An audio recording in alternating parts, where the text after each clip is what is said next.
Pittsburgh Steelers fans, what's going on? This is Jeff Hartman, editor of BehindTheSteelCurtain.com for another episode of the Steelers Burning Question. I say that's funny because tonight at dinner, I burnt dinner, and so I have a stuffy nose from all the smoke that was in my house, so I apologize for that, but it's fitting because it's the burning question. And so if you haven't heard this show before, if you've never been listening to all of our podcasts and you just stumbled upon this is where I take one question, and it can be anything Steelers related, and I kind of pose it not only to the listeners out there, to the people that are live on YouTube and our live chat, but also I answer the question myself. So tonight's question, and if you've read the title of this episode, it's one that a lot of fans, just like most of the questions that I ask, a lot of fans will say, this is an easy answer. It's a simple answer. And it's never a simple answer if you actually take the time to look at it with a little bit of an analytical lens on. And so for me, the question today is, what does the future hold for Artie Burns? Artie Burns, being that this is a question that a lot of people think is knee jerk. I don't think that way. We might end up in the same result, the same conclusion, the same answer, but I don't think that way. So let's backtrack a little bit and let's start from the very beginning. Okay, 2016 NFL draft is here. The Pittsburgh Steelers are selecting late in the 20s. I believe it was like 28th. Might be wrong, but it's around there. They had targeted William Jackson III the entire draft. He had dropped all the way to them. Then all of a sudden, right before they pick, the Cincinnati Bengals pull the rug out from underneath their feet, and they take William Jackson III. The Steelers, and I'll never forget this moment. I'm driving home. I was coaching at the time, so I wasn't at home. I had Chris Carter covering the draft for us until I got back and could get headquarters going, so to speak, here at my home. And I'm listening to the draft on XM radio, and they say, and with the Pittsburgh Steelers, I could tell you exactly where I was, turning at a light. And with the Pittsburgh Steelers pick, they take Artie Burns, cornerback, the University of Miami. And I'm thinking, what? What? I mean, I had heard of Artie Burns. I had studied him a lot based on the fact that I didn't think he was considered a first-round talent. Come to find out, I wasn't alone in that thinking. And so the Steelers, from all points of view, there reached a little bit, but to me it was more than just a reach. It was a knee-jerk reaction to the fact that their guy that they thought they were going to get just got taken out from underneath their nose. So William Jackson was gone, and this goes against everything that Kevin Colbert preaches when he talks about the draft. Kevin Colbert's always saying he takes best player available, best player available, best player available. There's no way that if William Jackson III was your guy, and all of a sudden Artie Burns if William Jackson goes off your board, you don't go to your best player available if you're looking at position of need. Artie Burns, there's no way, was the best player available. There was another position, there was another player. I'm sure that there's people in the live chat that could go all the way down the list of players that could have been drafted ahead of Artie Burns. I'm not going to do that. But there were players out there. There always are. Nonetheless, the Steelers get Artie Burns, and his rookie year is not that bad. He ends up with 3 interceptions. He plays in all 16 games, and there's a lot of promise for this young cornerback. A lot of high hopes. He's going against Antonio Brown repeatedly in training camp, and everyone's thinking, man, this is the next Ike Taylor. And if everyone has a good feeling about Artie Burns. Second year definitely tapers in the wrong direction a little bit. Only has 1 interception, but at the same time, you're thinking, okay, that's okay. 2017 was an iffy year. 2018, this is the year that Artie Burns really turns it on. And 2018 was the year that it was atrocious. He did not play in every single game. There were times where he was targeted. Every time he stepped on the field, the ball was going his way. He was a player that looked mentally and emotionally broken. That's a bad thing to say about anybody, let alone a professional athlete that needs to have those nerves of steel that's not going to break or crack under the first sign of trouble. And so the Steelers benched him. Cody Sensabaugh played 10 games. Now, it doesn't end there, folks. The season ended. Artie Burns was probably known more for jumping off sides repeatedly as a potential field goal blocker than he was for any plays that he made on the field. And so the Steelers have a decision to make this offseason. And the decision was, do we pick up his fifth-year option? Since this began, I believe it was 2010, it might have been 2011, the Steelers have picked up the fifth-year option on every single one of their first-round draft picks except for two players, Jarvis Jones and now Artie Burns. Every other player that was drafted in the first round, that includes Bud Dupree last year, that includes Ryan Shazier when he got injured, and that includes all the others, David DeCastro, Cameron Hayward, you name it. TJ Watt will have his picked up as well, barring injury. So it is when they do that, it immediately is a red flag that it was a swing and a miss, because there's no way you're going to let a first round pick walk or even potentially walk if he's worth his weight in gold, and obviously Artie Burns is not. So they don't pick up his fifth-year option, which means that he will play out his final year of his rookie contract, and at the end of that, he will become, if the Steelers don't offer him a contract prior to the new league year, he will become an unrestricted free agent in 2020.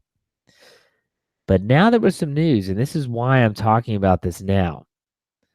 Ed Bouchette, now of The Athletic, and Jerry Dulac of the Pittsburgh Post-Gazette both back this up, that the Pittsburgh Steelers owe Artie Burns $800,000 in form of a signing bonus roughly after the first 1 or 2 days of training camp. And so there's a lot of people, Bouchette started this, that think the Steelers might cut or waive Artie Burns rather than pay him that $800,000. Purely speculation. There was no sourced information. There was no, I'm hearing from insiders. It was just that the Steelers could save some money, and we're not even sure if this guy's going to make the team. And so that's where we sit right now. Artie Burns has been at OTAs. There hasn't been a lot of talk about him. He hasn't met with the media yet, at least not that I've seen. And so there's this gray matter. So I wrote an article about all this today, and I asked a question in the form of a poll on BehindTheSteelCurtain.com. You can check out the article if you'd like. And so far, and I ran this probably about 1 o'clock p.m. Eastern time in the afternoon on Wednesday. And the question was, what does the future hold for Artie Burns? And there were 3 potential answers. The first was he will make the 53-man roster. The second was he will be cut before the first day of camp to save money. And the last will be he'll get through camp, meaning he'll get his bonus, but he won't make the team, or he will be traded. So like I said, there were like 1,600 votes, a little bit more than that. That number will go up as the evening progresses. You have to ask yourself, which one would you vote for? Will he make the team? This isn't what a lot of people say, well, I'm rooting for him. Because Artie Burns is a good kid. He's a great kid.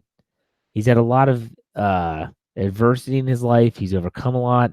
He's taken care of his brothers in a very unusual and very difficult situation. Look, I'm rooting for the guy, but this is what do you really think is going to happen?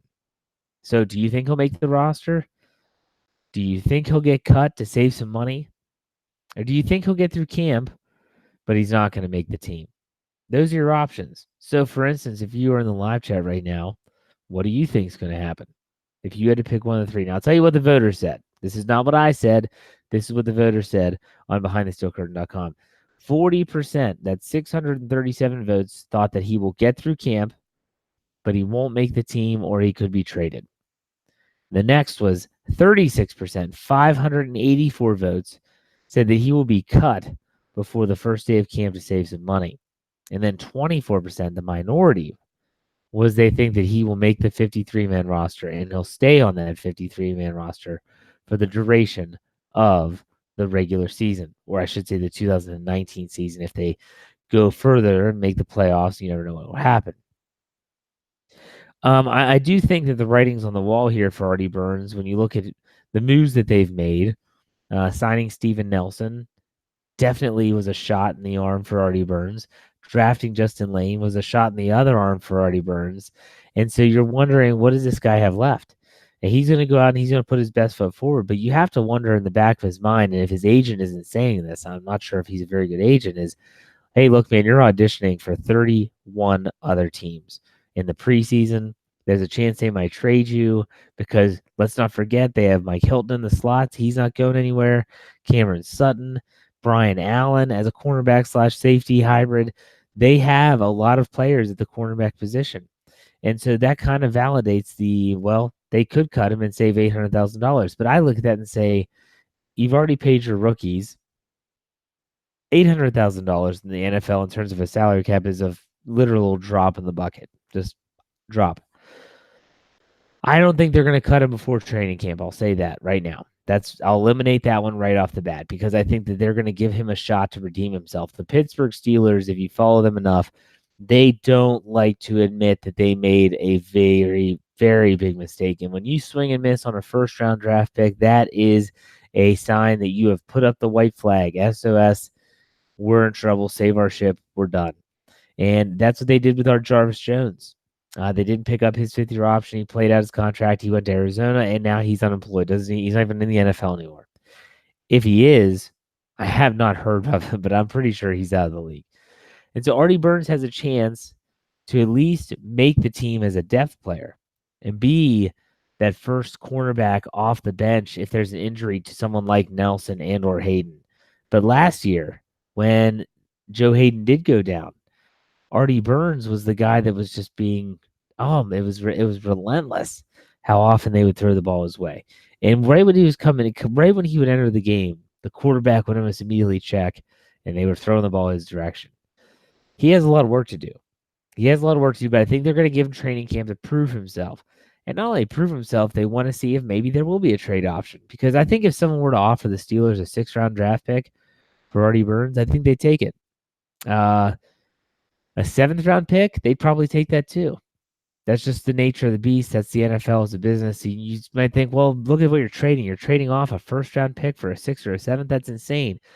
What is insane? Also insane is taking a reach like that on a player like Artie Burns. So my personal belief, is I think that he will get through training camp, but I don't think he makes the team. I don't think that he does enough, and I think they try to trade him. I don't think they're going to trade him. I don't think they'll be successful. He'll hit the waiver wire. I think someone will pick him up. But ultimately, the Steelers will be out. They'll be out. They'll be the odd man out there. They won't get any compensation for him, and certainly not on the field. But I could be wrong. Like I said, I hope that I'm wrong. I hope that Artie Burns shows that he is a bounce-back season. I hope that Artie Burns shows that, hey, look, when Joe Hayden calls it a career, I'm the guy. Myself and Steven Nelson, we could be the 1-2 punch on the outside. Maybe. I'm not putting my money on it if I'm a gambling man. But at the same time, my prediction is, and the answer to the question of the title of the episode is, what does the future hold for Artie Burns? I think it's free agency, and that's being a player that was waived or released, looking for a home. So I guess you could call that unemployment. It sounds harsh, but it's the truth. What do you all think? So if you're driving and listening to this, or if let's say you're on a piece of exercise equipment listening to our podcast or watching our podcast, what do you think? If you're watching this in replay on YouTube, leave a comment. If you're listening on BehindTheSteelCurtain.com or go to BehindTheSteelCurtain.com, leave a comment. Let us know what you think. Obviously, the majority of fans on BehindTheSteelCurtain.com think that he's gone, period. But I don't think they're going to cut him before training, period. And if he makes the 53-man roster, I wouldn't be shocked either because he does play special teams. So if you're in the live chat right now, what exactly do you think will happen? That's going to be interesting to see what I'm anxious to see what you all think. But also, let us know, or if you have any questions for me.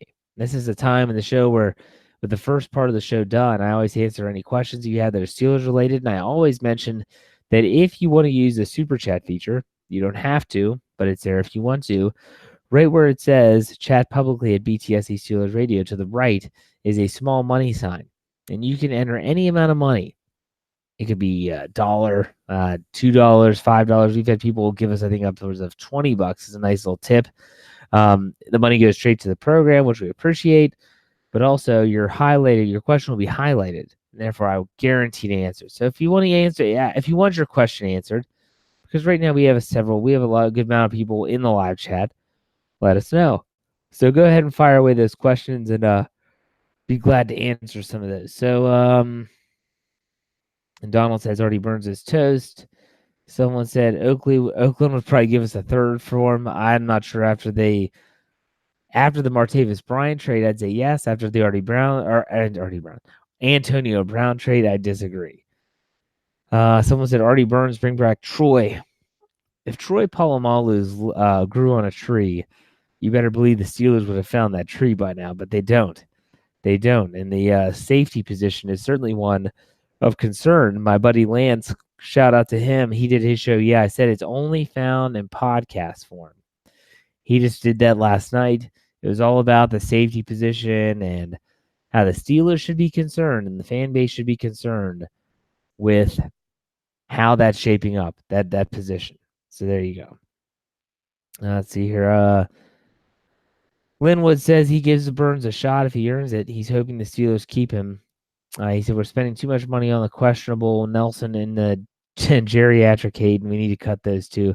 I disagree about the Nelson and Hayden, especially Hayden. I thought he played a great game, but at the same time, I'm not sure about Nelson. No one knows. We'll see what it's like. Everyone says, he was the most targeted cornerback in Kansas City. Well, Kansas City, number one, they were blowing teams out, so the opposition was having to throw to get back in it. Number two, their defense was awful. So I think that the Steelers' defense is markedly better than the Kansas City offense. So there you go. Reed says, what safeties make the 53? This is a tough one. I'm obviously Sean Davis, Terrell Edmonds. I think Marcus Allen makes the 53.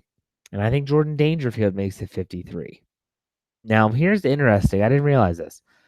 Steelers.com has Brian Allen as a safety cornerback hybrid. This is new.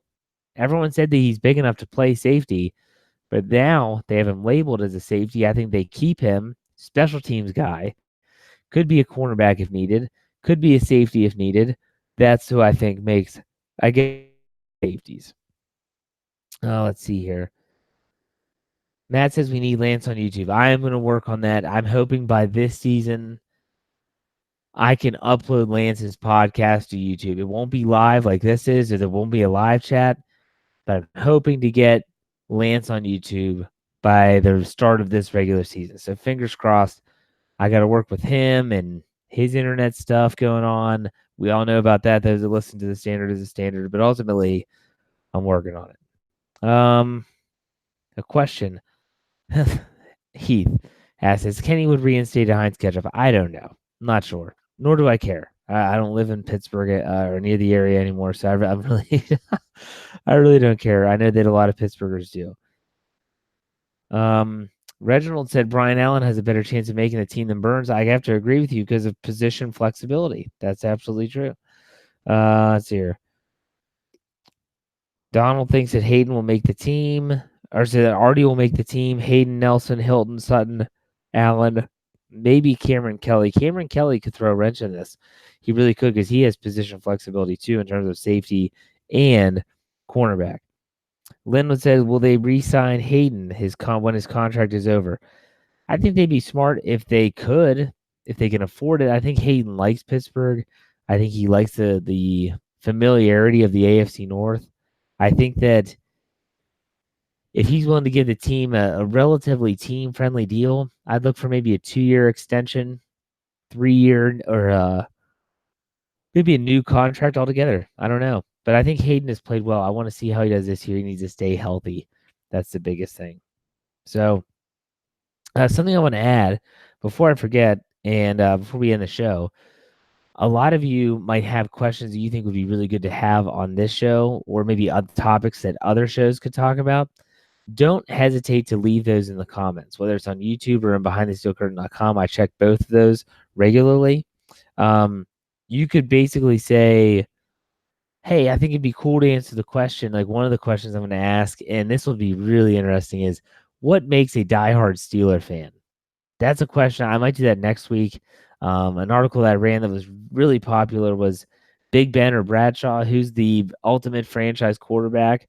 A lot of these times I take articles that I write for the website and I turn them into podcasts. So, but if you ever have one that you're thinking this would be a really good topic for Jeff and Lance to discuss, or for Jeff, Brian, and Dave to talk about on the Steelers preview, don't hesitate to let us know. You can email me, bngblitz@gmail.com, or you can leave a comment on any one of those avenues.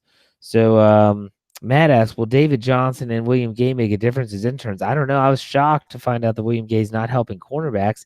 He's helping wide receivers. This is a guy that was a veteran cornerback, played the slot as well as anyone that I can remember, especially in his prime. Will he help? I don't think he can hurt David Johnson. I'm not sure what he's going to bring, but at the same time, they're getting valuable experience to maybe further their career as coaches. Reed said, saw the LT Walton signed with Buffalo. I knew that he went there on a visit. Not sure he was signed, so that could be news for me. Didn't think they had any interest in bringing him back anyway. So I'll tell you what, that's a good spot to end the show. I apologize if it was a little short tonight, but it's one of those situations where sometimes you say all there is to say. Now make sure you check out the Steelers preview, which is tomorrow night, Thursday night, here live on YouTube. You can check us out there live with myself, Brian Davis, and Dave Schofield.